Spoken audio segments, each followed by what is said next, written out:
योगी ने विकास कार्यों का किया निरीक्षण, बोले निर्माण तेज करें, सबको मिले मुआवजा, जल भराव ना हो। कन्नौज में 3 साल के बच्चे के साथ मां ने भी फांसी लगाकर दी जान, पति से विवाद के बाद मां ने उठाया कदम, पुलिस जांच में जुटी। उत्तर प्रदेश में पंचायत चुनाव 2026 की तैयारियां तेज, पंचायत चुनाव से पहले ओबीसी आयोग को मिली मंजूरी, अब नहीं होगी आरक्षण में गड़बड़ी। हापुड़ में दयाहीन अस्पताल दिखी निर्ममता, पैसे न होने पर बेबस पिता की गोद में मासूम ने तोड़ा दम, इलाज के लिए गिड़गिड़ाता रहा पिता। बारिश के उफान पर चित्रकूट के नदी नाले निचले इलाकों में भरा पानी बढ़ने से गुप्त गोदावरी गुफा में रोका गया प्रवेश। लखनऊ वाराणसी सहित 35 जिलों में आज भारी बारिश की चेतावनी, आईएमडी ने किया अलर्ट।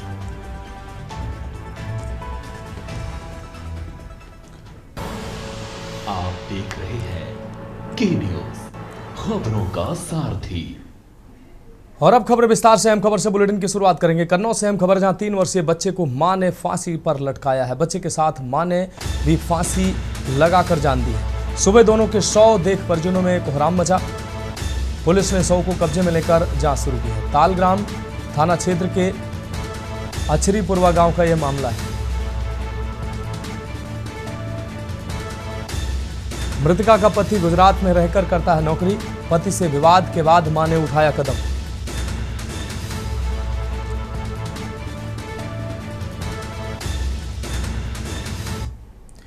बढ़ेंगे अगली खबर की ओर। कानपुर से अगली खबर, जहां रईसजादे का कहर देखने को मिला है। पुलिस दिख रही है बेअसर, पुलिस ने नहीं कर पा रही है आरोपी रईसजादे की गिरफ्तारी। पुलिस नहीं कर पा रही आरोपी रईसजादे की। मजबूरन पीड़ितों ने 100 रखकर थाने का घेराव किया। मौके पर पहुंचे उच्चाधिकारी, परिवार को दिलाया भरोसा। समझा बुझाकर शव को अंतिम संस्कार के लिए रवाना किया है।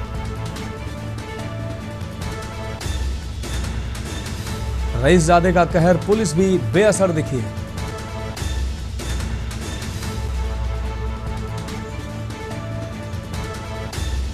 मजबूरन पीड़ितों ने 100 रखकर थाने का घेराव किया है। मौके पर पहुंचे उच्चाधिकारी, परिवार को दिलाया भरोसा। कानपुर से अहम खबर, रईसजादे का कहर, पुलिस बेअसर दिख रही।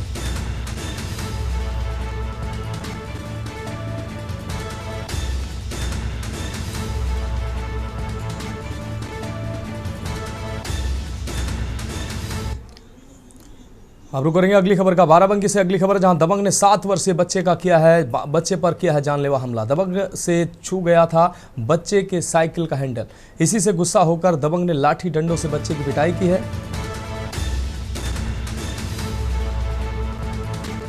सात वर्षीय प्रवेश कुमार पुत्र रामदास गंभीर रूप से हुआ था घायल। घर से किराना की दुकान जाने को निकला था पीड़ित बच्चा। शोरगुल सुनकर पहुंची पीड़ित की मां से भी अभद्रता की गई। बेहोश पड़े बच्चे को परिजनों ने पहुंचाया अस्पताल। पीड़ित परिवार की तहरीर पर पुलिस कर रही है जांच पड़ताल। जहांगीराबाद थाना क्षेत्र के खंदौली गांव का यह पूरा मामला है।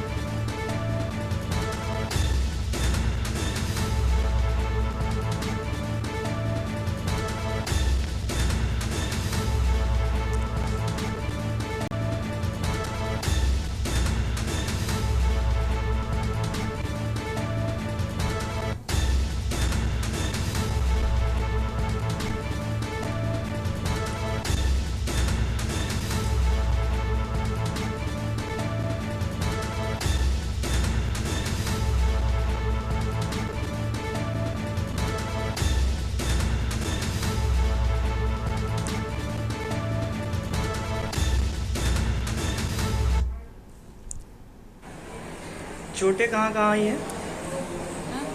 बच्चे की चोटें कहाँ आई हैं?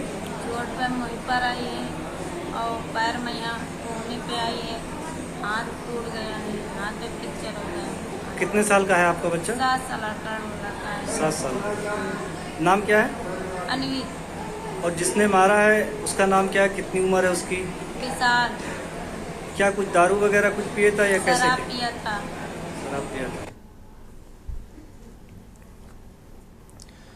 और अगली खबर सीतापुर से, जहां नेशनल हाईवे 24 पर हुआ सड़क हादसा। तेज रफ्तार ट्रक ने रोडवेज बस को मारी टक्कर। बस में बैठे 8 लोग गंभीर रूप से घायल हुए हैं। घायलों को सीतापुर जिला अस्पताल में भर्ती कराया गया।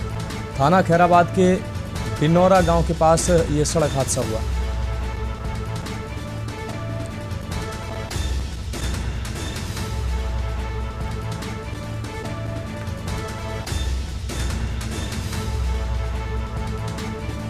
सीतापुर से अहम खबर, नेशनल हाईवे 24 पर यह सड़क हादसा हुआ है।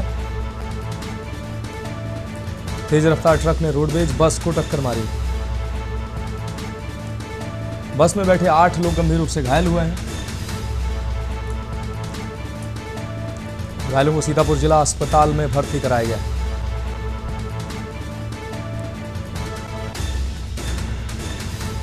सीतापुर से अहम खबर, नेशनल हाईवे 24 पर यह सड़क हादसा देखने को मिला है। तेज रफ्तार ट्रक ने रोडवेज बस को टक्कर मारी है। और अगली खबर बुलंदशहर से, जहां दबंगों ने 2 युवकों को जमकर पीटा है। जमकर बरसाए हैं लात घूंसे, सरेआम की जा रही है मारपीट का वीडियो वायरल। आपको बता दें, बाइक को टकराने को लेकर दोनों पक्षों में विवाद। दोनों पक्षों की तहरीर पर जांच में पुलिस जुटी हुई। थाना खुर्जा नगर के मुंडा खेड़ा रोड का यह पूरा मामला है।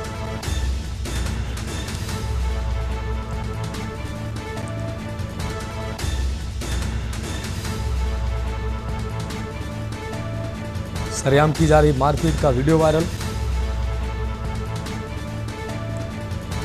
बाइक टकराने को लेकर 2 पक्षों में विवाद हुआ। दोनों पक्षों की तहरीर पर जांच में पुलिस जुटी हुई। थाना खुर्जा नगर के मुंडा खेड़ा रोड का यह पूरा मामला है। बुलंदशहर से अहम खबर, दबंगों ने 2 युवकों को जमकर पीटा है।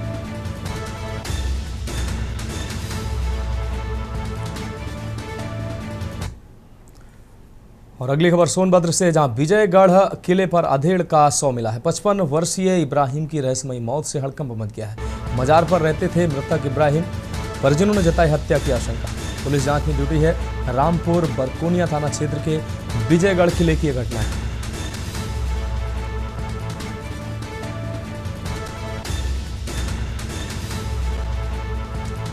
परिजनों ने जताई हत्या की आशंका। पुलिस जांच में फिलहाल जुटी हुई है। सोनभद्र से अहम खबर, विजयगढ़ किले पर अधेड़ का मिला है शव। 55 वर्षीय इब्राहिम की रहस्यमयी मौत से हड़कंप मचा। मजार पर रहते थे मृतक इब्राहिम।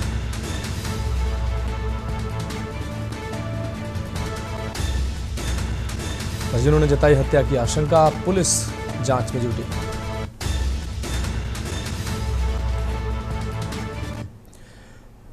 अगली खबर का रुख करेंगे अलीगढ़ से। अगली खबर है, जहां घर से 22 दिनों से लापता कक्षा 8 का छात्र बच्चे की तलाश में भटक रहे गरीब माता पिता ने थाने में रिश्तेदार पर लगाया आरोप। बच्चे को गायब करने का पिता ने लगाया आरोप। पीड़ित परिवार न्याय के लिए अधिकारियों के काट रहा चक्कर।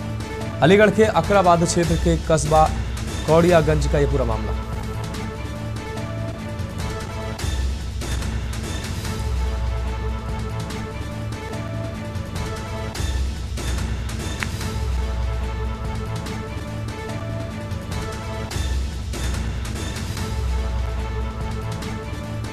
पिता ने थाने में रिश्तेदार पर लगाया आरोप।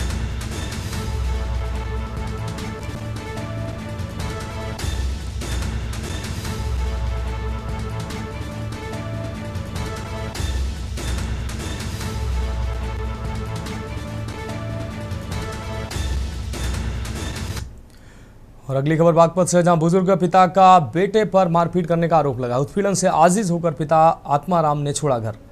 बेटे सिद्धार्थ पर लगाया संपत्ति हड़पने का गंभीर आरोप। बेटे ने थाने में दर्ज कराई गुमशुदगी पता लगाने की गुहार। बेटे ने लगाई, वहीं जमीन बेचकर अलग रहने को मजबूर है पीड़ित पिता। जमीन की बिक्री की रकम हड़पना चाहता है बेटा। न्याय दिलाने की बुजुर्ग ने लगाई एसपी से गुहार।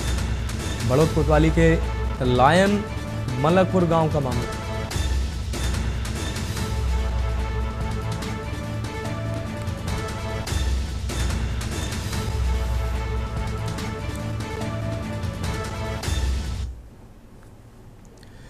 बढ़ेंगे अगली खबर की ओर। अमरोहा में बारिश के बाद खुली है पोल, सरकारी दफ्तर हुए हैं तालाब में तब्दील। गजरोला थाना परिसर भी पानी में डूबा है। थाने में भरे पानी के बीच से गुजर रहे फरियादी। मानसून की पहली बारिश से ही गांवों की खुली है पोल।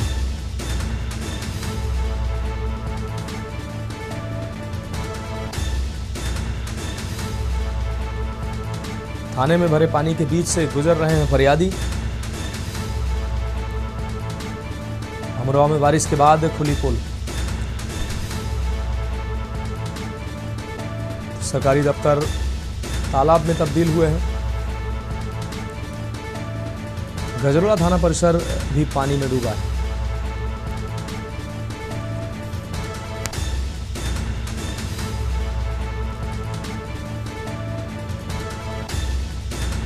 अमरोहा में बारिश के बाद खुली है पोल।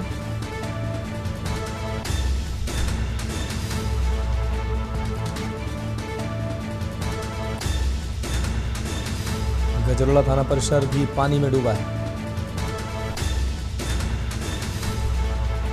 थाने में भरे पानी के बीच से गुजर रहे फरियादी।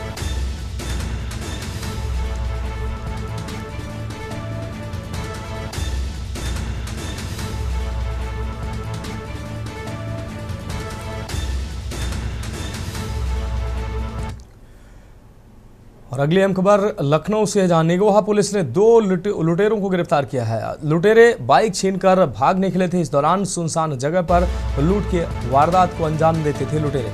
कई लूट की घटनाओं को अंजाम दे चुके हैं ये आरोपी। थाना निगोहा क्षेत्र में 17 जून की रात लूट की थी। पुलिस की पकड़ से एक लुटेरा अभी भी दूर बना हुआ है। आरोपियों के पास से पल्सर, स्कूटी और नकदी बरामद हुई।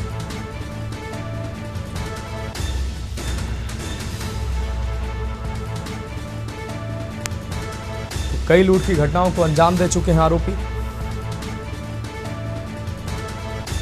थाना निगोहा क्षेत्र में 17 जून की रात ये लूट की घटना सामने आई। पुलिस की पकड़ से एक लुटेरा अभी भी दूर बना हुआ है। तो फिलहाल खबरों में वक्त एक अहम ब्रेक का, जल्द हाजिर होंगे। आप देख रहे हैं के न्यूज, खबरों का सारथी। ब्रेक के बाद एक बार फिर से खबरों में आपका स्वागत है। खबर अयोध्या से है, जहां राम मंदिर परिसर में बनकर तैयार हुए हैं 14 मंदिरों में देवी देवताओं की मूर्तियों की प्राण प्रतिष्ठा के बाद दैनिक श्रृंगार, पूजन और भोग व्यवस्था के लिए नए अर्चकों की नियुक्ति की प्रक्रिया आगे बढ़ चुकी है। अर्चकों को प्रशिक्षित कर जिम्मेदारी सौंपी जाएगी। अर्चक नियुक्ति होने के लिए पात्रता पूरी करने वाले 30 जून तक आवेदन कर सकते हैं। श्री राम जन्मभूमि तीर्थ क्षेत्र की वेबसाइट पर 26 से 30 जून तक ऑनलाइन आवेदन भरे जा सकेंगे। देश के सभी राज्यों में निवास करने वाले 20 से 30 वर्ष आयु वर्ग के इच्छुक अभ्यर्थी आवेदन कर सकेंगे। अभ्यर्थियों का गुरुकुल शिक्षा प्राप्त होना अनिवार्य है। मंदिर ट्रस्ट चयनित अर्चकों को आवास एवं भोजन सुविधा के साथ प्रशिक्षण अवधि में 2000 मासिक छात्रवृत्ति भी उपलब्ध कराएगा। उनकी संख्या बढ़ रही है, इसलिए स्वाभाविक रूप में अर्चकों की आवश्यकता पड़ रही है। इसको ध्यान में रखते हुए हम 6 महीने का दूसरा कोर्स कर रहे हैं। उसमें राम मंदिर के लिए अर्चक भी रहेंगे और कहीं बाहर भी वो अपना वृत्ति कर सकते हैं। ऐसा सोच करके हमने राम मंदिर के अंदर भी कुछ लोगों को ले सकते हैं और बाहर भी कई मंदिर हैं उसमें भी वो योग्य बने। ऐसा 6 महीने का प्रशिक्षण वर्ग अगले महीने में हम प्रारंभ करने वाले हैं। इस महीने के 26 से 30 तक, जून 26 से 30 तक आवेदन हम ऑनलाइन द्वारा मंगाए हैं। बढ़ेंगे अगली खबर की ओर। खबर कानपुर से है, जहां समाज कल्याण सेवा समिति द्वारा गणेश शंकर विद्यार्थी मेडिकल कॉलेज में मेधावी छात्र छात्राओं के सम्मान समारोह में लोगों को देहदान का संकल्प दिलाया गया है। कार्यक्रम में बतौर मुख्य अतिथि शामिल होने पहुंचे कैबिनेट मंत्री राकेश सचान ने मेधावियों का उत्साहवर्धन किया है। कैबिनेट मंत्री ने कहा कि मेधावियों ने स्वयं और परिवार के साथ क्षेत्र को भी गौरवान्वित किया है। ऐसे कार्यक्रम बच्चों में प्रतिस्पर्धा का भाव विकसित कर समाज के नवनिर्माण का मार्ग प्रशस्त करते हैं। उन्होंने सभी देहदानियों को प्रशस्ति पत्र देकर सम्मानित भी किया। साथ ही कहा कि शिक्षा बिना संस्कार विकसित नहीं किए जा सकते। सेवा समिति लावारिश लाशों के अंतिम संस्कार और सामूहिक विवाद आदि सामाजिक कार्यों के माध्यम से भावी पीढ़ी को जागरूक बना रही। समिति के सचिव धनीराम पैंथर ने बताया कि हाई स्कूल परीक्षा में सर्वश्रेष्ठ प्रदर्शन करने वाले 120 परीक्षार्थियों 120 विद्यार्थियों को सम्मानित किया जा रहा है। साथ ही 29 लोगों द्वारा देहदान का संकल्प लेने की जानकारी भी दी गई है। यह आंकड़ा बढ़कर 1000 तक पहुंचाया जाएगा।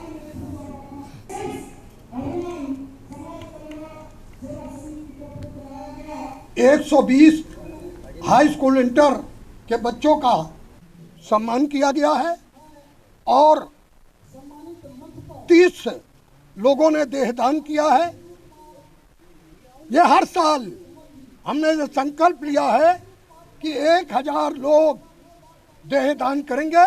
ये हमने संकल्प लिया है और ये बच्चों का सम्मान किया जा रहा है। देखिए, आज बहुत ही शानदार प्रोग्राम हमारी समाज कल्याण सेवा समिति, इसके संस्थापक धनीराम पैंथर जी हैं।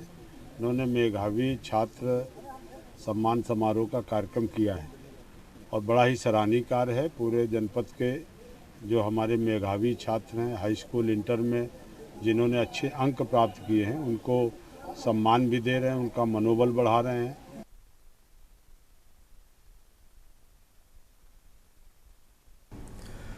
कानपुर में रविवार सुबह पुलिस कमिश्नर आवास के सामने तेज रफ्तार कार ने ई रिक्शा को पीछे से टक्कर मार दी। हादसे में गंभीर रूप से घायल ई रिक्शा चालक की मौत हो गई, जबकि उस पर बैठी 2 सवारियां गंभीर रूप से घायल हो गई। पूरा हादसा वहां पर लगे सीसीटीवी में कैद हो गई। पूरा हादसा सीसीटीवी में कैद हो गया। ग्वालटोली पुलिस अब सूचना पर पहुंची और घायलों को उर्सला में इलाज के लिए भेजा है। कार चालक की तलाश में पुलिस की टीमों को लगाया गया।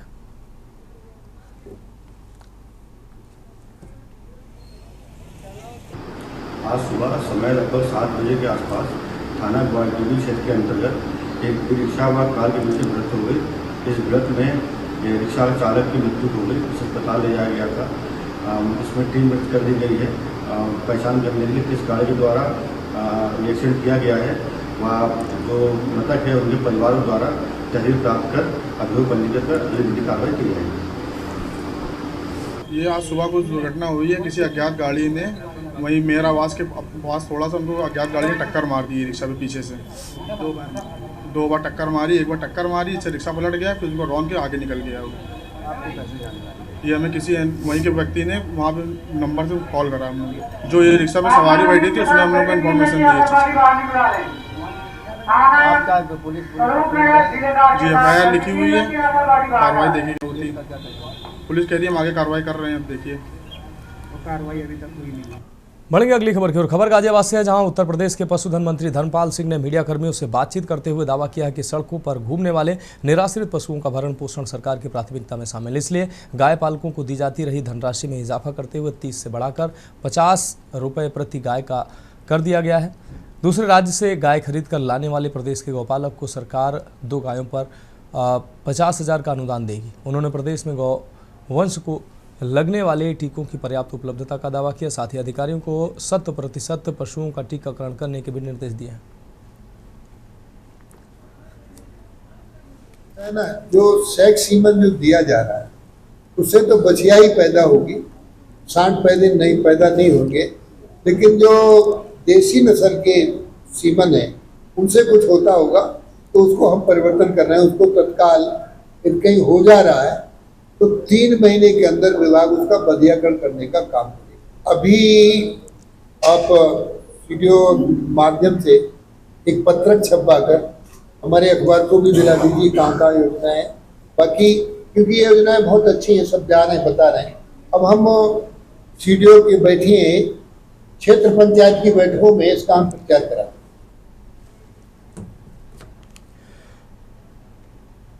बढ़ेंगे अगली खबर की ओर।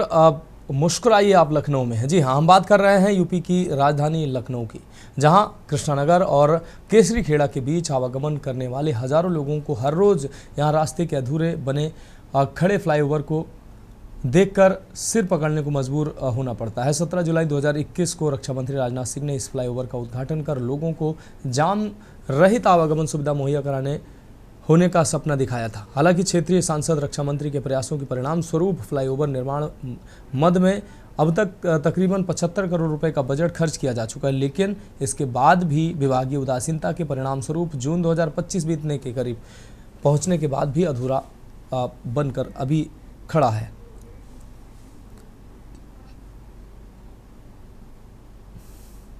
आज हम लोग लखनऊ के कृष्णा नगर के केसरी खेड़ा क्रॉसिंग के पास खड़े हैं। पीछे बारिश हो रही है, आप देख पा रहे हैं, और हम लोग फ्लाईओवर के नीचे खड़े होकर के ये रिपोर्टिंग कर रहे हैं। लेकिन आज की रिपोर्टिंग की वजह बारिश नहीं है, बल्कि जिस फ्लाईओवर के नीचे हम लोग खड़े हैं वो फ्लाईओवर है। इस फ्लाईओवर को लखनऊ वासियों ने अलग अलग नाम दिए हैं। कुछ लोग इसको लखनऊ का 8वां अजूबा बोलते हैं, तो कुछ लोग इसको घर पे जाने वाला फ्लाईओवर बोलते हैं। पवन जी, क्या कब से ये फ्लाईओवर का मतलब कि निर्माण आरंभ हुआ था?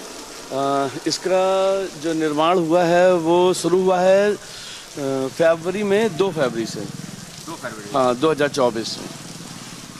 और कब से ये काम रुका हुआ है? लगभग आज 6-7 महीना हो गया है ये काम जो है इस समय रुका हुआ है। और इसमें मामला जो आ रहा है वो ये बिल्डिंग का मुआवजे को लेकर है, जो कि मुआवजे को लेकर जो है उन लोगों के बीच में तालमेल नहीं बैठ पा रहा है। कई बार हम लोगों ने पूछा भी, आप देख पा रहे होंगे, देखिए कितना पानी भरा हुआ है यहाँ पर, हर तरफ जो है आने जाने की बहुत दिक्कत है। और अगर अभी शाम होगी तो आप देखेंगे कि यहाँ कितने लोग प्रभावित होते हैं। यहाँ इतना जाम लग जाता है, ना तो रोड ही सही करके दी गई है यहाँ पे, जिसकी वजह से जो है लोग आवाजाही कर सकें, वो भी हालात यहाँ पे सही नहीं है। कोई कुछ भी नहीं है यहाँ पर। आप ये समझिए कि यहाँ पर जो है नाला नहीं है कि पानी निकल सके, ऐसी कोई समस्या है। मतलब आप समझिए कि हम एयरपोर्ट से मात्र 6 किलोमीटर की दूरी पे रहते हैं। 13 साल हुआ है हमको लाइट मिले हुए, आप समझ सकते हैं। आलमबाग क्षेत्र से हम 6 किलोमीटर की दूरी पे हैं, एयरपोर्ट से हम 6 से 7 किलोमीटर की दूरी पे हैं। हमको 13 साल हुआ है लाइट मिली इस जगह को। और उसके बाद में जो है अब ये जब बन रहा था तो इसको तुरंत से तुरंत बन जाना चाहिए था। पहले तो भूमि अधिग्रहण पहले नहीं किया गया, पहले सबसे पहले इसी को बना दिया गया। अच्छा, कि शाम को कितनी देर का कम से कम यहाँ पर जाम लगता होगा, आप बता सकते हैं? 3 से 4 घंटे का जाम होता है, एक जाम। और ये जाम किसी भी वक्त शुरू हो सकता है, अभी शुरू हो सकता है, और ये पूरे दिन लग सकता है, पूरी रात लग सकता है, कोई भरोसा नहीं है। तो देख सकते हैं जो यहाँ के स्थानीय नागरिक हैं वो कितने ही परेशान हैं इस चीज़ को लेकर के। 3-3, 4-4 घंटे का अगर जाम एक जगह पर लगेगा, और जो शहर में इतने एयरपोर्ट के पास रह रहा हो और उसको इतनी किल्लतों का, इतनी परेशानियों का सामना करना पड़ता है, तो आप सोच सकते हैं कि इनकी स्थिति और परिस्थिति क्या होगी। स्थानीय लोग हैं, इन लोगों को बहुत सारी चीज़ों के बारे में जानकारी नहीं होती है। जो 74 करोड़ रुपए इस फ्लाईओवर को पास करने के लिए स्वीकृत किए गए हैं, कहीं ना कहीं इन लोकल और आम जनता के ही पैसों से ये स्वीकृति मिली होगी, लेकिन फिर भी आज भी इन परेशानियों का ये सामना करते हुए यहाँ पर जूझ रहे हैं, जी रहे हैं और अपना जीवन यापन कर रहे हैं। कैमरा पर्सन आदित्य के साथ मैं रणवीर सिंह, के न्यूज़, लखनऊ। तो फिलहाल उत्तर प्रदेश की खबरों में अभी के लिए मेरे साथ इतना ही। मुझे दीजिए इजाजत और आप देखते रहिए के न्यूज़ इंडिया।